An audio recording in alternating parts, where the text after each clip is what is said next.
All right, so we're going to start off just really getting to know these women. And there are two things that I want to accomplish today. I want us to get to know these women and what they're doing in this space.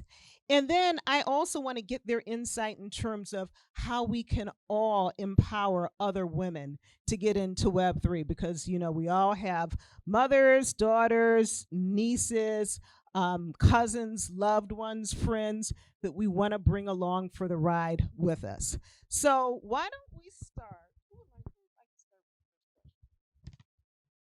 Oh, I love it, love it. Okay.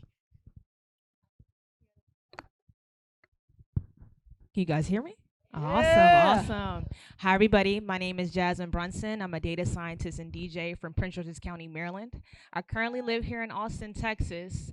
I'll plug myself into the crypto currency community here, and I'm so excited. I'm also a founder of Sienna Labs AI, where we're building a risk advisory platform for all of Web3, not just DeFi, not just NFTs, not just blockchain-based cryptocurrencies, the whole onslaught. All right, great, great, great. And tell us a little bit about your origin story. So you're a data scientist. How did you get into this space? How did you know that you could even do this? I would say I was coding since I was 16. I just had a penchant for it. I remember I was in English class, and one of my friends, he was talking about there's this class you can take to learn how to play video games and create video games. I'm like, I need to take that class, and it was computer science.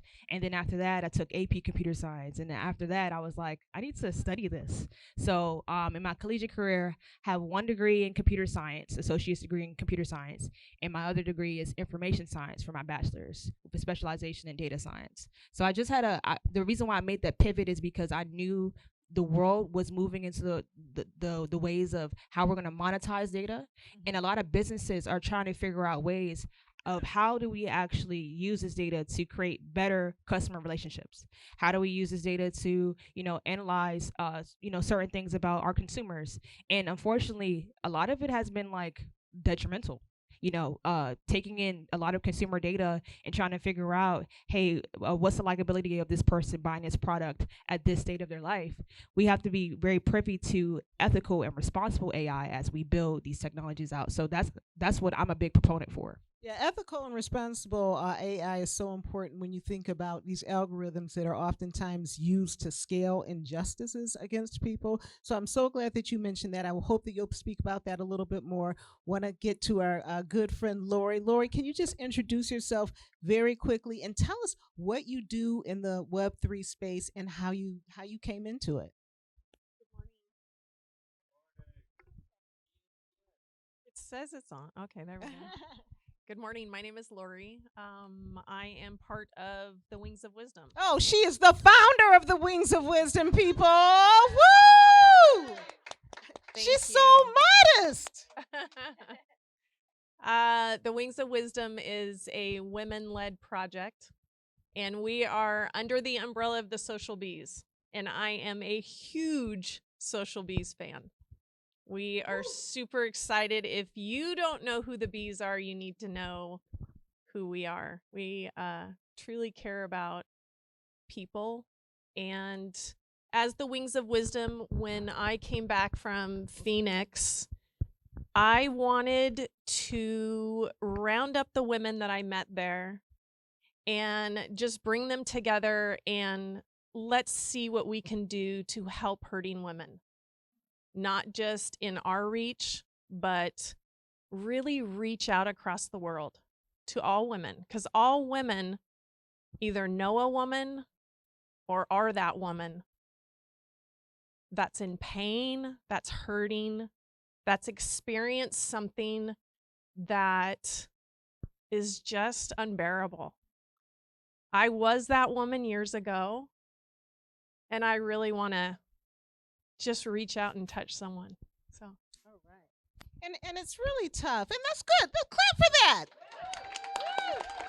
And it's really tough because women face so many challenges in society that are actually set up by society, set up by unfair laws and practices that have really served to marginalize. So it's really important that we acknowledge that, and it's really important that we do what we can to dismantle these systems and show support for our sisters who need it. So I think that you're doing incredible work, Lori, and I thank you for your leadership. All right. Next up, we have Victoria. Victoria, tell us about yourself. Hi, my name is Victoria Fuller, and I'm the founder of Gatefold Labs, and I have a project under Gatefold Labs coming out called Rogue Bunnies. And I'm also a graphic design artist, an artist, professional artist on canvas for over 20 years. So I've kind of merged all of my skills into this project, and it's basically 100 Playboy centerfolds who have decided to take control of their intellectual property and go rogue, and create our own brand separate and apart from Playboy so that we can continue to monetize our celebrity. And we have no way to engage with our fans. I hate calling them fans, but our followers, I would say, other than social media, which is really impersonal.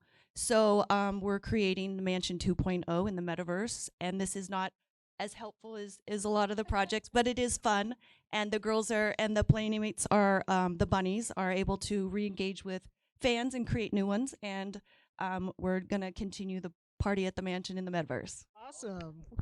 Now, I just have to ask as a follow-up question, as a celebrity, how did you even know that this NFT community and exploring in Web3, how did you even know that this was possible? I mean, you were doing something, I know that you're an artist also, but you were still doing something very different. Well, I'm an artist. I mean, I still do art. That's what I do. I mean, I've made a living off it forever. But I was introduced to NFTs in 2017 from a fellow artist, and he's like, "You got to meet me at the mall. There's this new art medium, and you just meet me." And I met him, and he showed me crypto kitties, and I was like, "This is the dumbest thing I've ever seen." And I left. I just left. I left. And then I thought, every time I think something's the dumbest thing, it ends up being the greatest thing.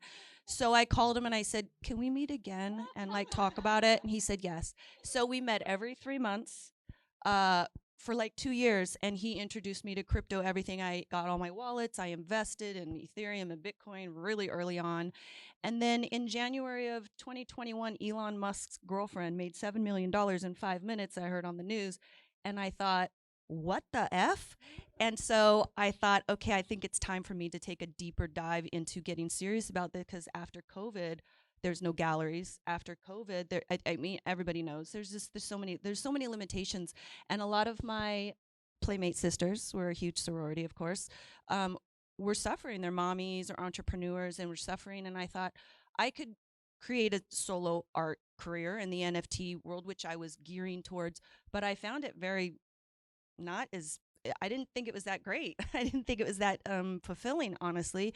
And I still have my own art anyways. And so I thought, and I did an NFT drop with Playboy, and I wasn't amused with the way they not paid me and treated me. And as a Playmate for over 20, for 20 years, I thought they would value me a lot more, and they did not. And I thought, I'm going to get my girls together, and I'm going to create something for us to create not only a secondary income, but put the band back together and get us together so that we can, engage with our community directly.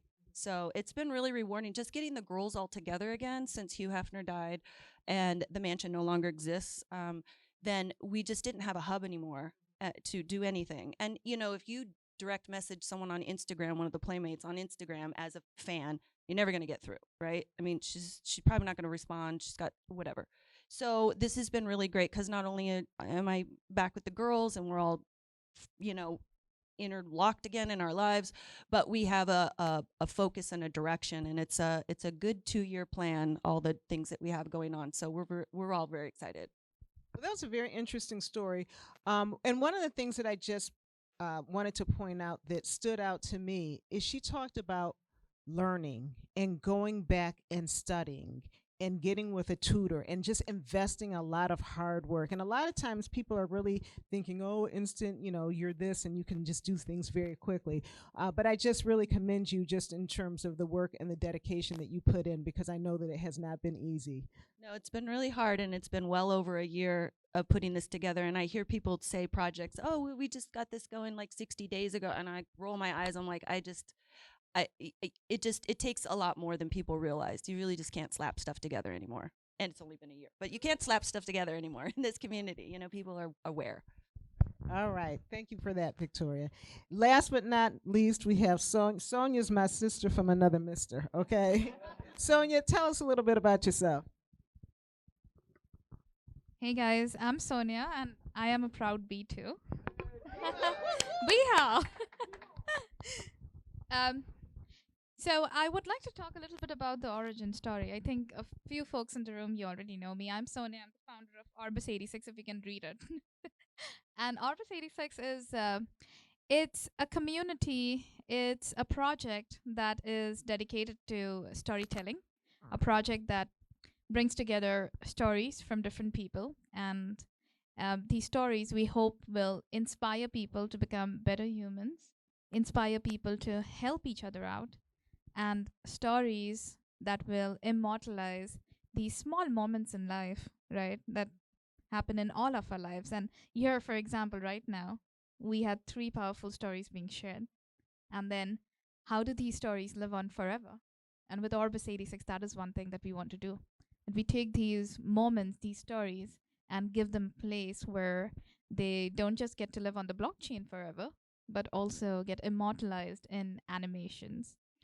I don't generally talk about my background, but I thought that, it might be a good time for me to start talking about my origin. So this is back in 2003 to 7, right? I purely took up a degree in engineering, because the biggest thing on my mind was I'm a single parent child.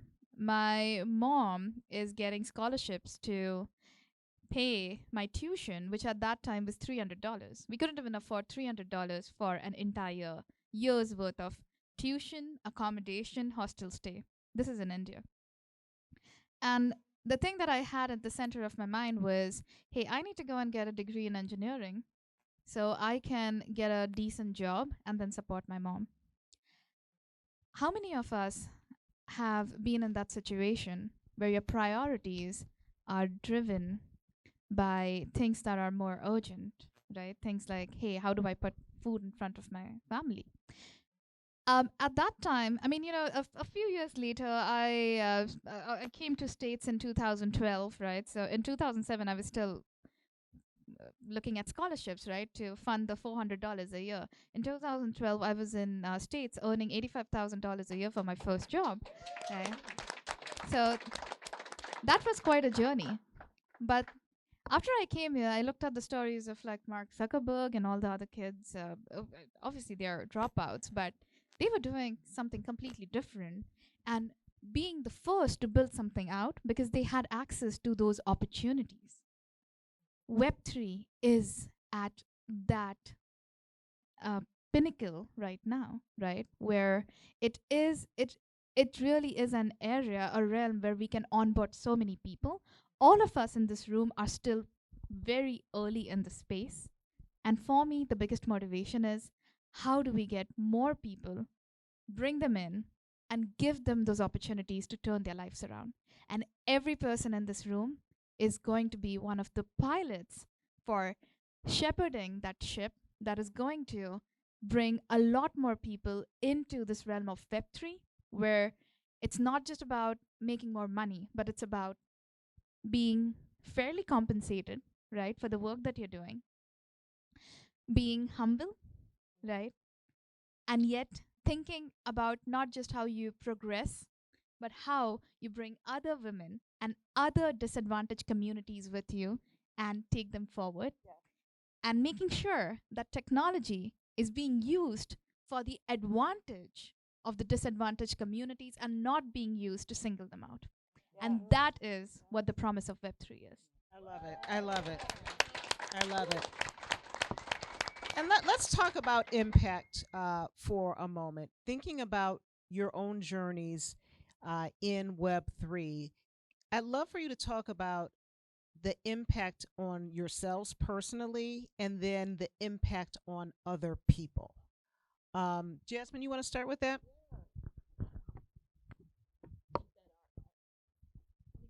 The impact that you're making, the impact that you hope to make on yourself and on others. For sure, for sure. One of the first things I did, I would say, was my junior year of college. I was working at NASA Goddard Space Flight Center back home, and I was like, I need to start something where I can educate people about crypto. So I started my first LLC, Blockchain Culture, and the premise behind it was to educate Black and Brown communities about this technology because time and time again we have been excluded out of certain opportunities to build capital, to have a home ownership, and even like predatory lending. That's still a thing today. So I decided, I was like, let me just build this thing out. And it started off as an Instagram page. Then it grew and grew into a movement. And some of the people that I know in real life in this cryptocurrency world are some of the people who were following me back in like, 2019, 2020 when I started the page. So I hope that my impact is more so to educate people and let people know that this space is for everybody. Blockchain doesn't care about where you come from, doesn't care about where you look, what you look like. It doesn't care about that. This technology, the way Satoshi built Bitcoin off of what proof of work and the blockchain itself, this is all inclusive. So I want everybody to know it doesn't matter where you come from, and also like your background. It doesn't matter. We all are nodes in this. Like I always tell people, the in person, I love how everybody who was spoken on a panel talked about the value of in real life conversations. We're building human blockchains right now. I hope that my impact is to be a node for people to have access to information. Back in, I would say, 2019, 2020, I went to the North American Bitcoin Conference. They weren't as inclusive. Folks weren't just giving you game. You know what I mean? They weren't just giving you information. It was more so, well, we're here first. We have all, I do this on the side, I do this. But it's like now that this Web3 thing has become I would say, a big epicenter for people from all backgrounds, and also NFTs has onboarded a lot of people. There's a lot more people giving game. It's a lot more people being honest about, hey, this is how I flipped my NFT. I want to show you how to do it. Or this is what I learned about this DeFi protocol. Watch out for this. The cryptocurrency industry was not as open back when I started. So I hope to be a force in this space. Yeah, and I got to tell you, that's real in terms of being financially excluded historically, and then also when we're thinking about the barriers to entry in terms of education and knowledge. And that's why I was so excited when Link was talking about his brother who was building a school in Dallas to really help onboard people into this space. So I really encourage you all to talk to him when you get a chance during break, and if you can even offer his support, because I mean these types of initiatives, they need backing, they need support. So I'm so glad that you all have mentioned that. Lori, you want to just talk a little bit about impact? Working with Wings of Wisdom, with the people in the group, how has that impacted your life? And then, even as you look at these Twitter spaces and conversations, what are you hearing? How are you impacting others? Well, I kind of want to start off by going back. When we did the 15-day space, it was 15 days, 24/7. And Austin, primarily, him and Ty were basically doing that. And I spoke very little. As you can tell, I'm a nervous wreck being up here, but I'm going to do it anyway. It's just one. This is how you grow. Okay? So,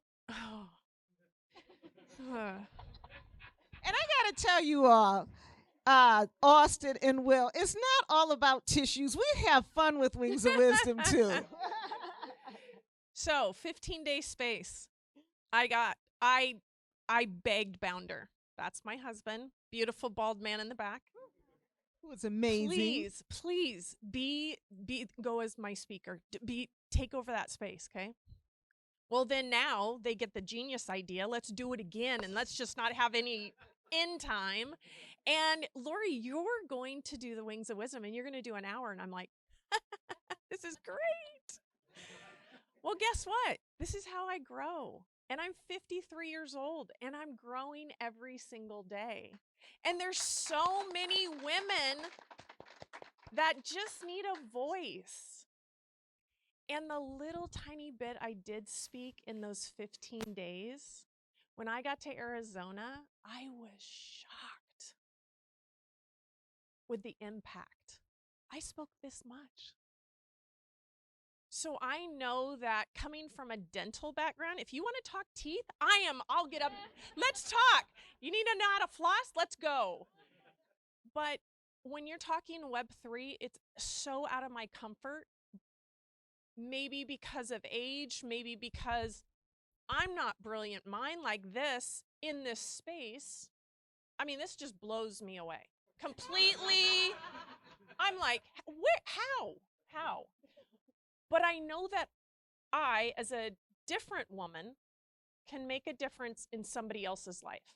That I can give a voice to women my age, younger, older, and I can help them in some way.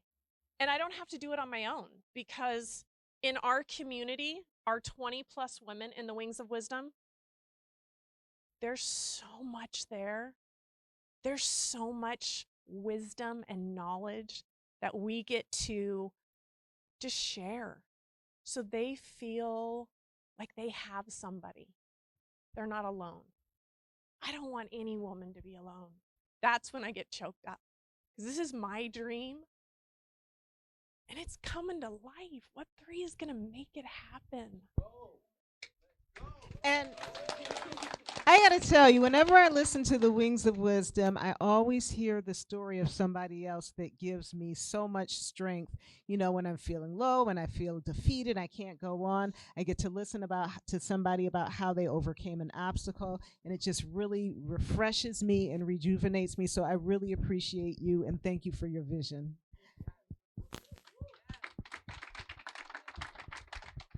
So Victoria, talk to us about, impact. I know that you started during COVID, and not only have you created opportunities for yourself, you've created opportunities for your sister colleagues. And so can you just talk a little bit about impact for us? Sure. Well, as far as the impact on my life, it's given me, like, I wake up every morning, I'm so excited to get to work, and I work more hours in a day than I ever have. And I work 7 days a week, and I'm the happiest I've ever been. So it's impacted me really well. As far as the girls go, I think it's given them like a nice focus, and also they feel as though they're kind of on some kind of cutting edge technology that makes them feel, like they're in on the big secret. You know what I mean? They're in on something new and innovative, and they're just, I'm onboarding 100 women. It's like herding cats. But the truth be told, the girls that get interested, it's really amazing, because they take it on and they are more and more understanding. We're only scratching the surface. There's so much that can be done, and it can also be a secondary job. There's just the whole world of NFT, and what it stands for is so much more than just the art and the community, and there's just, it just keeps going. So these women are being impacted because they're learning a whole new thing, and that's unexpected, especially all of us that get married and have kids and get a little older, and you know what I mean, we don't think that we're gonna maybe learn something new or do something different than what we thought we were going to do. So this has been a left turn for me and my community, for sure. How shocked and impressed are people when they realize, wow, these former Playboy, or maybe once a bunny, always a bunny. You got it, girl. Right. I don't argue with people anymore. Former's fine, whatever. Yeah, no, once a bunny, always a. So how do they react when they're like, wait a minute, Playboy bunny's doing Web3? Well, I think this is a really good opportunity to break the mold of the preconcept, of what people think about what these girls are, they're not just girls that were, you know, in the magazine nude and, you know, hung out with Hugh Hefner and partied and did all that stuff. It is really so much more than that. One of the things that Hef always instilled in us was, don't just stay here. You're not a model. You're something else. This is just a lily pad. Jump off. You know, this is your launching pad. So he was always eager to get us moving in a direction towards something else. He always wanted us to do something with our platform as a playmate, to do something better. So, yeah. So I don't know if I answered the question, No, but yeah. yeah. No, that's really cool. That's really cool. Sonia, talk to us about impact. Well, in terms of impact, I mean, I when I look around me, right, there are so many people who are struggling for different needs, right? And in our own project, one of the good, I feel like one of the good things that has happened is the entire team. So, you know, we all talk about community building, and I say that your community building, it starts with the team that you're working with. So we have a team of 20 plus who are working on this NFT project. It's a fairly large team. But the great part is that before this, we have 3D artists, we have developers, we have marketers, and they really did not know much about Web3. And now they can go out and talk about it. But, you know, it's like a butterfly effect, the domino effect, right? You have to start somewhere small, and then you let that trickle forth. And before you know, this one person, you educate one person, and that one person is going to go and educate another person. And the network effect, right? It keeps growing. So to me, it is important that the impact that I have on life, even if it is measured in terms of single unit, right? That he has impacted 5 lives. I don't stop there, because if you sow the seeds, right, then eventually the sapling, it's going to grow into a tree, and now that tree is going to bear fruits that are going to be consumed by thousands of people. So it is important to me that when we talk about impact, we don't think about the millions of lives that we might impact. We just think about maybe just that one life, and we start from there. Personally, as I said right earlier, that I had to even look for $300. There were people who came forward and personally instituted that scholarship for me. So I got it through people, not necessarily through organizations, but through individuals who thought, who didn't expect anything in return, right? But without that, I wouldn't be here. So for them, it was just impacting one life. Today, I am employing 20 more people. You see how that goes? So it's important that, you know, when you wake up every day, you don't think about changing the entire world every night, like it overnight, right? The only thing that you focus on is, how do I impact one life in a really simple way today, right? And then you let that trickle and flow. Thank you, Sonia. Great.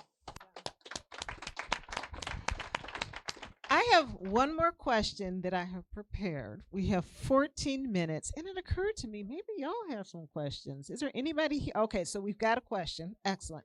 All right, so here's what we're going to do for the questions, because I didn't coordinate in the beginning. I'm going to actually give up my mic for the questions. So I'm going to ask if you can. Now, don't go crazy, Link, after. I got a mic here we can bring. Okay. Oh, we've got an extra mic, so thank goodness. All right, so let me just end on this note. I want to talk about allyship and what others can do to support women in Web3. You know, I started this off talking about the organizers of this conference being very intentional about using this platform to amplify and highlight women. We have Wings of Wisdom. I'm a proud bee. In fact, I designed my outfit around the bee theme. Thank you very much. Thank you very much. But I'm a proud bee. The bees sponsor Wings of Wisdom, and men always show up for that show to listen in and support. And it was just so touching last night because FOMO had said something about how women already know what's going on, they already know the challenges. And that Wings of Wisdom space gives men the opportunity to have a better understanding and feel the issues. So I would like to just very quickly talk to you all before Link and anybody else has a question. What can men do to be a better ally and create space for women in Web3? That's a good one. That's real. That's real. He said, "Yeah, babysit." I think it's vital to show up. Mhm. You don't have to say anything. Just show up. Listen. It's so easy just to, when women get too emotional, to turn it off. I don't want to hear that. We're not going to go there. We don't need to like get all mushy. We don't need to feel anything. Yeah, you really do. We do. You don't have to be at our level because you're different. It's awesome that you're different. I'm so grateful you're different. But just be there.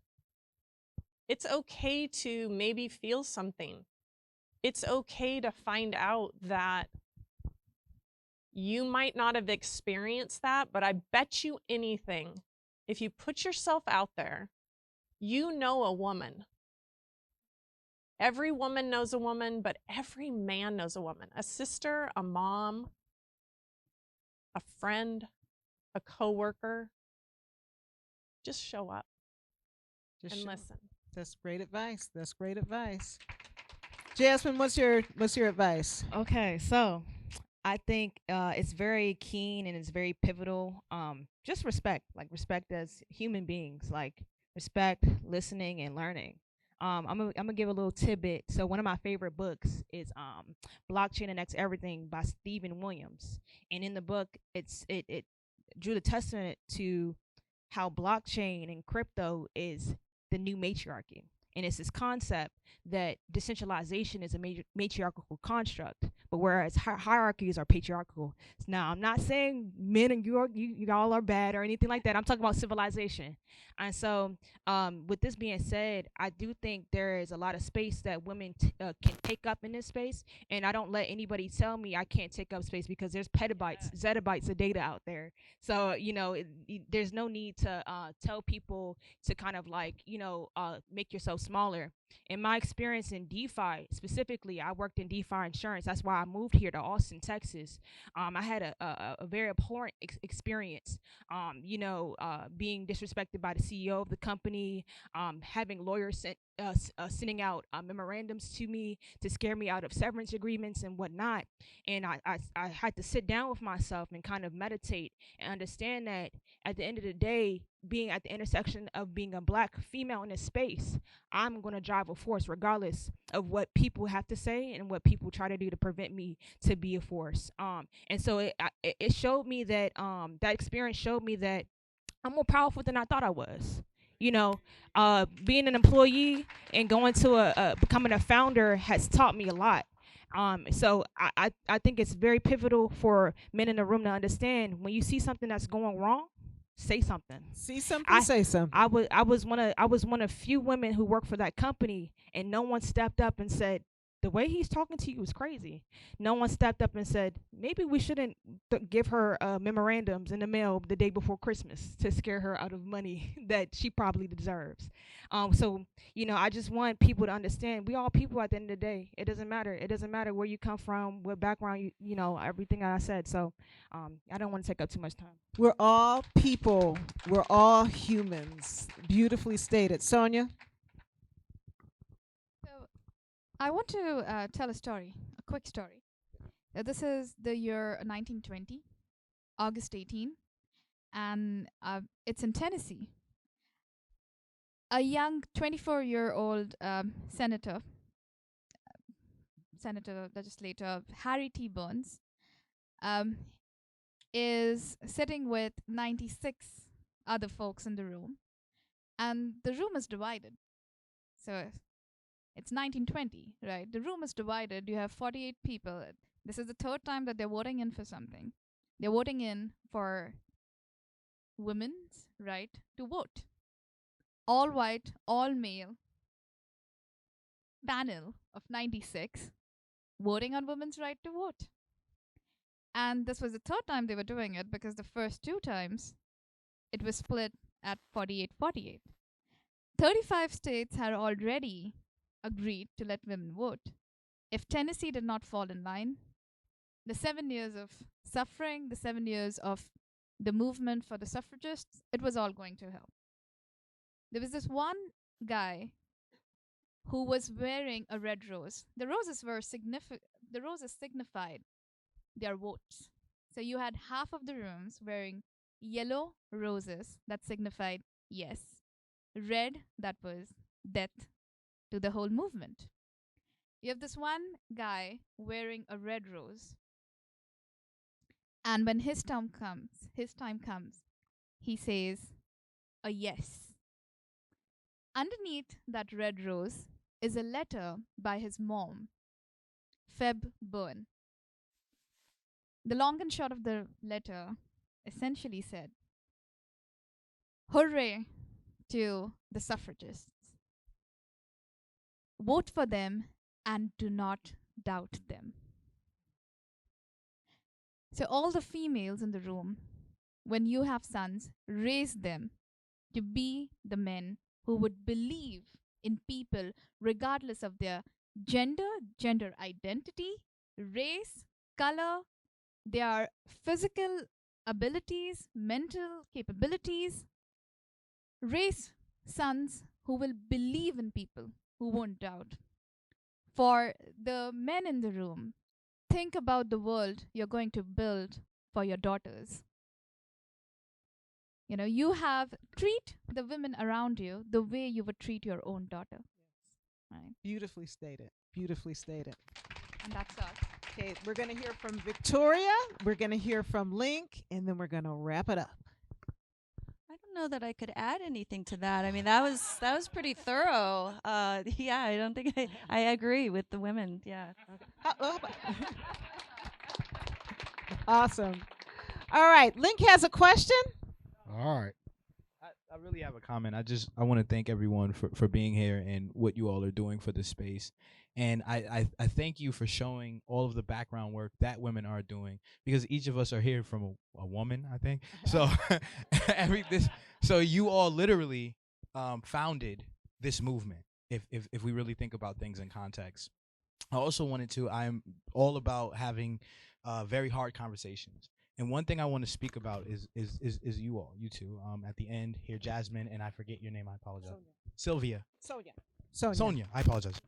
I'm from New York. I'm originally from New York, and I remember growing up and them saying that there's this tech gap, and all of the people from Southeast Asia are taking our jobs, and we didn't even know anything about tech. Like, like if we're gonna be honest, we didn't know how to run this stuff or build this stuff. We didn't have the class where someone taught us, so we just had this anger. And so hearing your story, because I just thought it was obvious, people over there are learning this technology and they're getting the jobs. That's a no-brainer.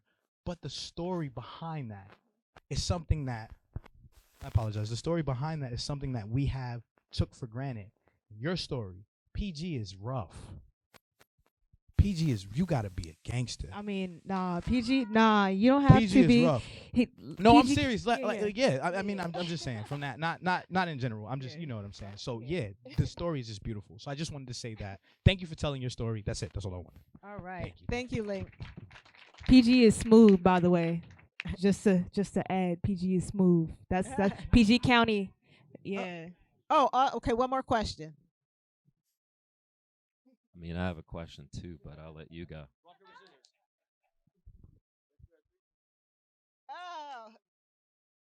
Both of you all just talk fast. See, this is how men solve things.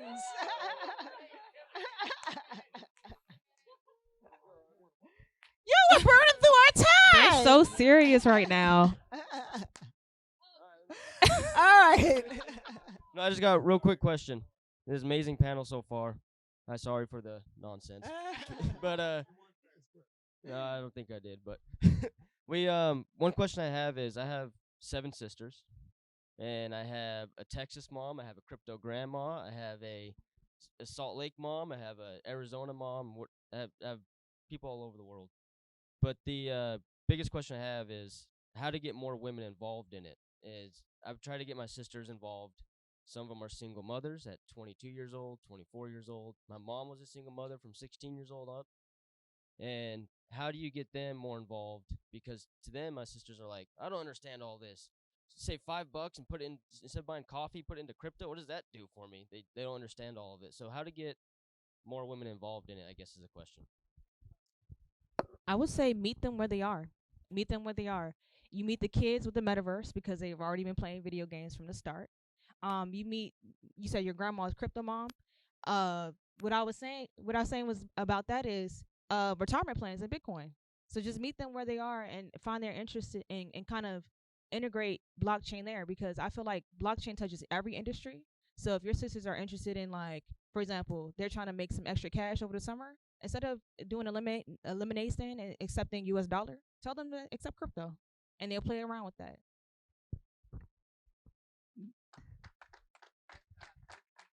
I'm going to build up a little further on that. 80% of the retail spending in the States, actually across the globe, is controlled by females. So if you want to bring females in, now, and this is no pun intended, right?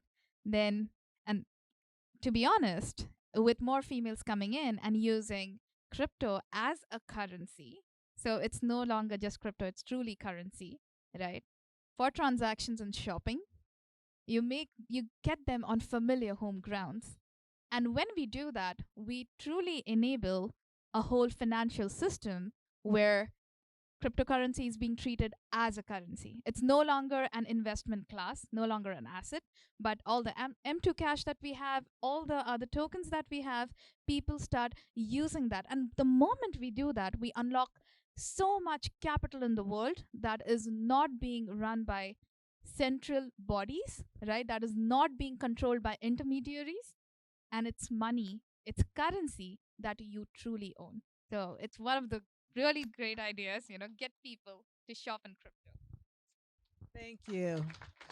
Well, I just heard our exit music. So at this point, I'd just like to thank Sonia, Victoria, Lori, and Jasmine. You all are amazing. And thank you all for being such a great audience. We look forward to the rest of the conference. Thank you, everybody.